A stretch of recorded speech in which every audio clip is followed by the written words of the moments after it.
अस्सलाम वालेकुम दोस्तों, ये पिछली वीडियो में मैंने जो अभी मॉडल बनाया है मैं उसी पे थोड़ा सा कोशिश करूँगा कि आपको कुछ इफ़ेक्ट लगा के बताता हूँ कि अगर आप एज ए इमेज रेंडर करते हैं इसको तो उसका क्या होता है, कौन से इफ़ेक्ट आप लगा सकते हैं और वो अप्लाई कैसे होते हैं। यहाँ पे इमेज में चला जाता हूँ। इमेज में ये अभी लगे हुए हैं, ये इफ़ेक्ट जो हैं, इस इफ़ेक्ट में को डिलीट कर देता हूँ। इसमें जैसे आप वीडियो रेंडर करते हैं तो इसी तरह इसमें जो आप कर सकते हैं इमेज भी रेंडर कर सकते हैं। इमेज में जो सन है, सूरज, उसकी आप सन हाइट को आप कम ज़्यादा अभी आप देखेंगे। इसमें थोड़ा सा इसको क्लोज कर लेता हूँ ताकि आपको यहाँ से आप सन हाइट को जब आप चेंज करेंगे, जो आप इमेज रेंडर करते हैं यहाँ पे फॉर एग्ज़ाम्पल ये मैंने इमेज ली है, इस इमेज को मैंने डिलीट कर दिया। अभी मेरे पास कोई इमेज नहीं है, दोबारा से यहाँ से मैं इसका जो है स्क्रीनशॉट ले लेता हूँ, एक इमेज ले लेता हूँ। ये मेरे पास अभी इमेज स्टोर हो गई है। इसी पे मैंने इफ़ेक्ट लगाना है और इसी पे मैं सन इफ़ेक्ट लगाता हूँ। और सन हाइट को रेंडर करने से पहले मैं सन हाइट की सेटिंग कर सकता हूँ, सन हेडिंग की सेटिंग कर सकता हूँ यहाँ से कि मुझे सूरज किस साइड पे चाहिए। अभी आपके सामने अभी जब आप देखेंगे तो ये बिल्कुल फ्रंट पे सूरज, जो सन ब्राइटनेस है, सन ब्राइटनेस को आप कम ज़्यादा यहाँ से कर सकते हैं। इससे आपको क्लियर पता चल जाता है कि सन ब्राइटनेस कम ज़्यादा कितना फ़र्क पड़ रहा है इस पे इन्वायरमेंट की। और सन डिस्क साइज़ जो है, जो सूरज का एक, इसका मतलब होता है कि जो सूरज का साइज़ होता है ना, अगर वो 4 इंच सर्कल में आए तो उसे 5 इंच 8 इंच बड़ा, बहुत जो उसका साइज़ आप बढ़ाना चाहते हो तो उसका आप सूरज का साइज़ बहुत बड़ा कर सकते हो। ये आपके सामने इसलिए मैं कर रहा हूँ ताकि आपको क्लियर पता चले।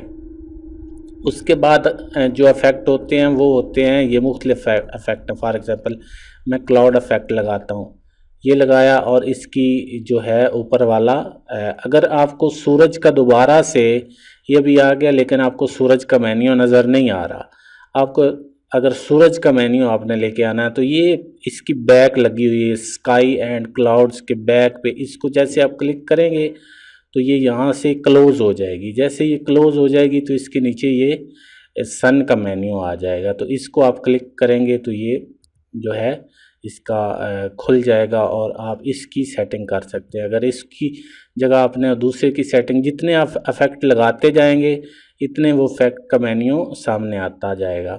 अभी ये क्लाउड्स है, क्लाउड पोजीशन जो है ये अभी जो है आपके सामने अभी आप देखेंगे। मैं थोड़ा सा इसको कर लेता हूँ, यहाँ पे आपको पता चले कि असल में हो क्या रहा है।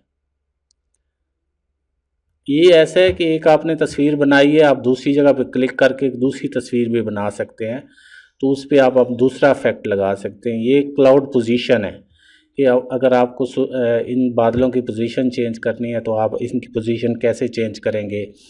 फिर ये क्लाउड स्पीड है, ठीक है, ये ऐसे जैसे तेज़ी में चल रहे होते हैं, सही है। उसके बाद है मास्टर क्लाउड अमाउंट्स। ये जो बड़े क्लाउड्स हैं ये कितने हैं, ये बहुत ज़्यादा तादाद में हैं या बहुत हैवी हैं या कम हैं। उसके बाद लो क्लाउड्स हैं, इनकी आप यहाँ से कुछ सेटिंग कर सकते हैं, ठीक है। ये जो छोटे क्लाउड्स हैं, बड़े और छोटों में ये ज़रा थोड़ी सी चेंजिंग है कि आप इसको कैसे सेटिंग कर सकते हैं। फिर हाई क्लाउड्स हैं, ये पूरी की पूरी क्लाउड डायरेक्शन है, ये आप क्लाउड डायरेक्शन यहाँ से सेट कर सकते हैं। इसकी यहाँ से आप सेट करेंगे क्लाउड डायरेक्शन तो ये इसकी आप डायरेक्शन भी ये इसमें कर सकते हैं। वीडियो में आगे की फ्रेम भी आ जाएंगे, की फ्रेम। ये फिर क्लाउड ब्राइटनेस है, क्राउड ब्राइटनेस आप कम ज़्यादा कर सकते हैं। ये पूरे का पूरा मेन्यू है। उसके बाद इस इमेज पे भी आप काफ़ी सारे जो है इफ़ेक्ट लगा सकते हैं।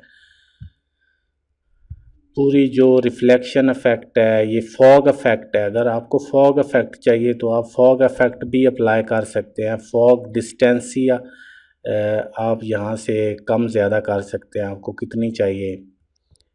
जो फॉग कलर है वो आपको कितना चाहिए, ये अभी आपके सामने जो है ये एक धुंध सी बन गई है। अगर किसी जगह पे आपको एक धुंध का सीन क्रिएट करना है, सर्दियों का मौसम है या बर्फ़बारी है जो भी, तो आप यहाँ से ये धुंध का सीन क्रिएट कर सकते हैं। इसमें जो है फॉल ऑफ है, ये फॉग फॉल ऑफ है, ये भी आप सेट कर सकते हैं। और फॉग ब्राइटनेस जो है ये भी आप कम ज़्यादा कर सकते हैं। और जो इसमें है फॉग कलर, ये फॉग कलर भी यहाँ से थोड़ा बहुत आप जो है एडजस्ट कर सकते हैं इससे। ये यहाँ से इसकी जो है आप कलराइजेशन कर सकते हैं फॉग की। तो ये खाली इमेज की रेंडरिंग के लिए ये चीज़ें बहुत आपके पास है। ये सारे के सारी स्केचिंग है।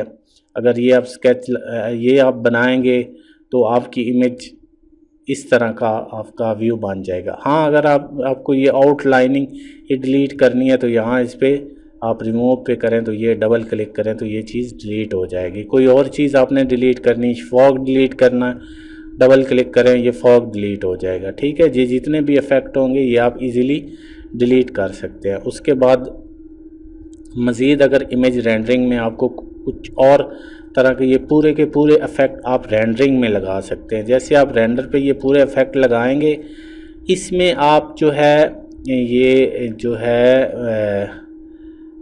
रेन इफ़ेक्ट और वो भी लगा सकते हैं। ये अभी रेन इफ़ेक्ट है तो खाली इमेज में आप रेन इफ़ेक्ट भी लगा सकते हैं। इसकी जो डिस्टेंसी है वो कम ज़्यादा कर सकते हैं रेन की। ठीक है, ड्रॉप डिस्टॉर्शन वो भी आप कम ज़्यादा कर सकते हैं। तो ये पूरे का पूरा एक रेन मेन्यू आ जाता है। तो इस तरह आप दूसरी इमेज बना के उस दूसरी इमेज पे भी आप इसी तरह इस इमेज पे इफेक्ट लगाएंगे, ये इमेज और इस पे ये पूरे इफेक्ट लगे हैं, इसको रेंडर कर लें, दूसरी लगाएं, उस पे कोई और इफेक्ट लगा के आप उसको रेंडर कर लें, फिर तीसरी बनाएं, तीसरी पे कोई और इफेक्ट लगा सकते हैं। तो ये होता है तरीक़ाकार आप इमेज रेंडरिंग का। एक दूसरे एंगल से ले लें, इसमें पूरे का पूरा आपका माउस कंट्रोल है। आप दूसरे एंगल से तस्वीर लेते हैं तो दूसरे एंगल से तस्वीर लें और उस पर कोई और आप इफ़ेक्ट लगाना चाहते हैं तो और इफ़ेक्ट लगा सकते हैं। इसमें ये जो स्नो इफ़ेक्ट है, तो स्नो इफ़ेक्ट जब आप लगाएंगे तो इसमें भी ये काफ़ी सारा मेन्यू है। पहले ऑलरेडी मैं बता भी चुका हूँ कि स्नो का आपने इफ़ेक्ट कैसे लगाना है, वीडियो में भी बता चुका हूँ। लेकिन आप इमेज में भी इस तरह ये फुल स्नो इफ़ेक्ट आप लगा सकते हैं।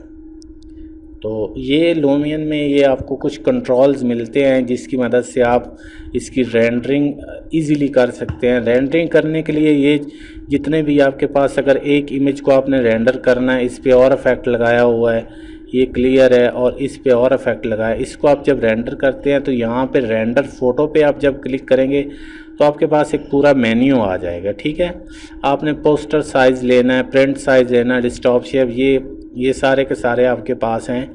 तो आप इजीली यहाँ से किसी भी जगह पे आप इसको नाम दे के जेपीजी में या बिट मैप या जेपीजी, आप जो भी आप इसको नाम देना चाहते हैं ऊपर नाम दें और इसको सिलेक्ट करें तो ये ऑलरेडी आपका यहाँ पे यही पिक्चर सेम रेंडर होना शुरू हो जाएगी। ठीक है, तो मुझे उम्मीद है कि आपको मेरी वीडियो लाजमी हेल्पफुल होगी। अपनी दुआ में याद रखें, चैनल को लाजमी लाइक सब्सक्राइब करें। अल्लाह हाफिज़।